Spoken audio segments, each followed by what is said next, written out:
NEET 2026 परीक्षा रद्द हो चुकी है और टीवी9 की मुहिम का बड़ा असर हुआ है, जहां पेपर लीक की सीबीआई जांच के आदेश को लेकर यह बड़ी खबर। बता दें, पेपर लीक के बाद एनटीए का फैसला, 23 लाख छात्रों को फिर परीक्षा देनी होगी। तो नीट 2026 परीक्षा रद्द हो चुकी है और टीवी9 की मुहिम का कैसे बड़ा असर हुआ है, एक एक जानकारी आपके सामने। जल्द बता दें, 23 लाख छात्रों को फिर परीक्षा देनी होगी। तारीख का ऐलान जल्द होगा। फिलहाल पेपर लीक के बाद एनटीए की तरफ से यह बड़ा फैसला और अब पेपर लीक की सीबीआई जांच के आदेश।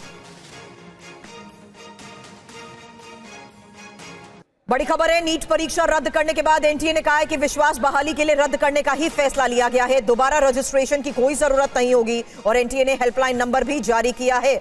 यानी अब 23 लाख छात्रों को परीक्षा तो दोबारा देनी होगी, लेकिन एनटीए का यह बयान, विश्वास बहाली के लिए रद्द करने का फैसला, दोबारा रजिस्ट्रेशन की जरूरत भी नहीं होगी।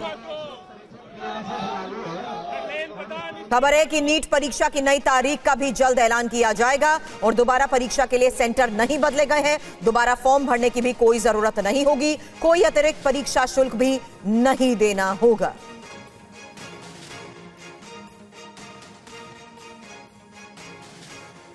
अब बड़ी खबर यह है कि एनटीए को राजस्थान से पेपर लीक का इनपुट मिला है और गैस पेपर के जरिए पेपर लीक का इनपुट मिला था। राजस्थान का सीकर पेपर लीक का सेंटर था। केरल के छात्र के जरिए पेपर पहुंचने का शक है। हालांकि सीकर से गैस पेपर राजस्थान के शहरों तक पहुंचा। अब मामले की जांच को लेकर बड़े खुलासे हो रहे हैं, जिसमें एक सबसे बड़ी खबर आपको बता दें, साफ है कि गैस पेपर के जरिए पेपर लीक का इनपुट मिला था और बड़ी खबर यह कि एनटीए को राजस्थान से पेपर लीक का इनपुट मिला है। बड़ी खबर यह कि राजस्थान का सीकर पेपर लीक का सेंटर था और केरल के छात्र के जरिए ही पेपर पहुंचने का शक।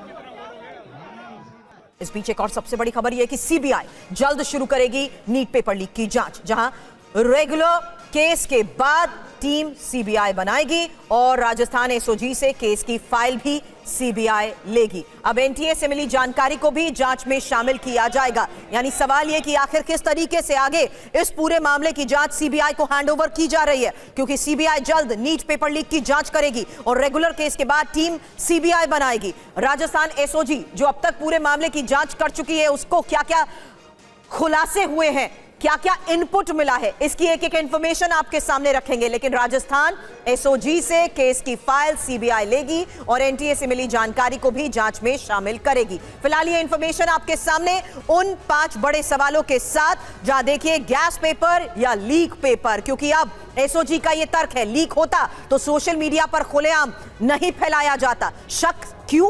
क्योंकि गैस पेपर में 60% सटीक सवाल संयोग नहीं हो सकता है। एक और सबसे बड़ी बात, और ये उस गंभीरता को देखते हुए आपके सामने फैक्ट्स रख रहे हैं, जहां नीट पेपर लीक मामले में जांच तो जारी है, लेकिन कुछ सवाल हैं जो इस पूरे मामले को और गंभीर बनाते हैं। परीक्षा के बाद शिकायत दर्ज कराना संदिग्ध, पीजी संचालक की शिकायत चालाकी है या ईमानदारी, इसको लेकर सवाल, क्योंकि लीक का शक था तो परीक्षा से पहले क्यों नहीं बताया गया, ये बड़े सवाल हैं इसमें। वहीं क्या एनटीए के भीतर लीक कांड का कोई जिम्मेदार है, क्योंकि जिम्मेदारी किसकी है, ये एक बहुत बड़ा सवाल है, क्योंकि परीक्षा केंद्र की चोरी नहीं, सोर्स लेवल ब्रीच है।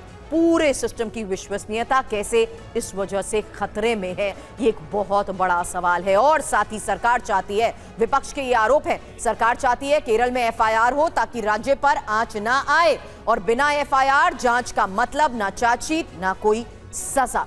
अब बड़े सवाल यही है, जहां देखिए किस तरीके से सिर्फ राउंड अप और एफआईआर क्यों नहीं हुई, इसको लेकर भी एक सबसे बड़ा सवाल। इस पूरे मामले की जांच किस तरीके से सीबीआई को हैंडओवर होते हुए आगे बढ़ेगी, इस पर और जानकारी के साथ सवाल हमारे सहयोगी जितेंद्र से। कुमार कुंदन, जो कि इस पूरे एजुकेशन सिस्टम को देखते हुए किसकी जिम्मेदारी तय होती है, एनटीए किस तरीके से सवालों के घेरे में आता है, कुंदन इसी को लेकर आपसे सवाल करूंगी। लेकिन उससे पहले मैं ध्वज के पास जाना चाहती हूं, क्योंकि ध्वज, जिस तरीके से अभी तक की पूरी जांच के बाद एसओजी आगे इन्वेस्टिगेशन का दायरा सीबीआई को हैंडओवर जरूर करेगी, लेकिन जो फैक्ट्स अभी तक सामने आए हैं उसको लेकर क्या क्या इंफॉर्मेशन, क्या बड़े खुलासे, किसके तार जुड़े हुए हैं, कौन कौन से राज्य इसमें शामिल है, जल्द एक क्विक अपडेट दें। देखिए सुरभि, इसमें दो मुख्य किरदार हैं। एक मनीष है जो कि जयपुर से अरेस्ट हुआ है और ये जो है मास्टरमाइंड बताया जा रहा है, और एक जो सीकर से RK वंडावरिया यानी कि RK कंसल्टेंसी के नाम से उसका जो है पूरी तरीके से काम था वहाँ पर, और उसी ने मतलब जो है जयपुर से अरेस्ट जो मनीष हुआ है, इसी ने जो है सबसे पहले, यानी कि पेपर छपा भी नहीं था उससे पहले मनीष के पास आ गया था। मनीष ने अपने साथियों के माध्यम से पूरे राजस्थान भर में, खास तौर पर शेखावाटी, सीकर, झुंझुनू और नागौर और चूरू यहाँ पर उसने भेजा, और उसके बाद में यहाँ से अन्य राज्यों में भेजा गया। मनी ट्रेल की पूरी जानकारी SOG को मिल चुकी है, और उसके साथ साथ में कुछ स्टूडेंट जिन्होंने ये पेपर खरीदा था उन्हें भी जो है लेकर आई है और उनसे भी पूछताछ की जा रही है। इससे पूरा नेक्सस जो है पूरी तरीके से खुलासा जो पूरी तरीके से किया जा रहा है। राजस्थान में जो पेपर लीक हुआ उसका मास्टरमाइंड जो है जयपुर से गिरफ्तार मनीष था, ये SOG के सूत्र बता रहे हैं। ये पूरी रिपोर्ट उन्होंने NTA को आज सुबह भेजी है। उसके बाद NTA ने ये फैसला लिया है कि ये और ये माना है कि ये पेपर लीक हुआ था। इसकी जांच भी अब CBI करेगी, और इसके बाद में जो SOG है लगातार जो कोचिंग इंस्टीट्यूट है यानी कोचिंग माफिया है उनकी भी जो मिली भगत इसमें सामने आ रही है, उनसे भी पूछताछ करेगी। वो भी इनके राडार पर हैं, उनसे जानकारी ली जा रही है। लेकिन सबसे अहम सवाल, 1 महीने से राजस्थान में पुलिस और SOG के नाक के नीचे से ये जो क्वेश्चन पेपर है गैस पेपर के नाम से राजस्थान भर के व्हाट्सएप ग्रुपों में घूम रहा था, लेकिन किसी को भनक नहीं लगी, SOG को भनक नहीं लगी। और कुमार कुंदन, ये पिछले कुछ घंटों का मामला नहीं रहा। 3 मई से पहले पिछले कई दिनों से ये सर्कुलेशन होता रहा, जिसके बाद किस तरीके से छात्रों के भविष्य पर एक बार फिर से बड़ा सवाल खड़ा हो गया है। NTA ने एक पन्ना जारी करते हुए ये बात तो कह दी कि कोई रजिस्ट्रेशन फीस नहीं देनी होगी, दोबारा रजिस्ट्रेशन नहीं कराना होगा, एग्जाम तो लेकिन दोबारा देना होगा। लेकिन इसकी विश्वसनीयता पर तो अब सबसे बड़े सवाल खड़े हो चुके हैं एक बार फिर से। कुमार कुंदन,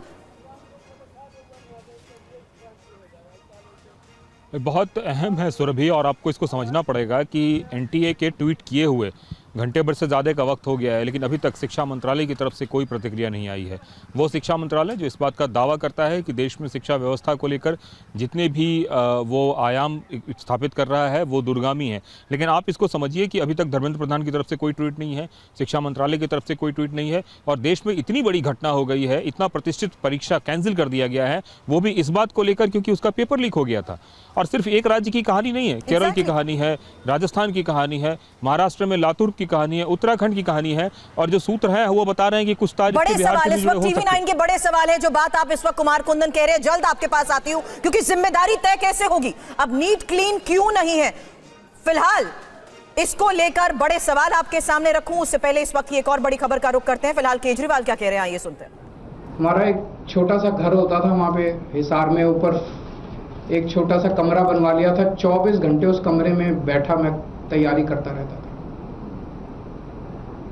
फॉर्चुनेटली उन दिनों में पेपर लीक नहीं हुआ करते थे। इतना गरीब परिवार होते हैं, वो गरीब परिवार, कोचिंग इतनी महंगी है, कोचिंग करने के लिए कई लोग दिल्ली आके रुकते हैं, दिल्ली में किराए की जगह लेते हैं बच्चे, अपने माँ बाप, कई लोगों के माँ बाप अपनी सोना गिरवी रख देते हैं, जमीन बेच देते हैं बच्चे को कोचिंग कराने के लिए, और उसके बाद अगर पेपर लीक हो जाए तो उससे बड़ा मैं समझता हूं कि धोखा किसी के साथ नहीं हो सकता।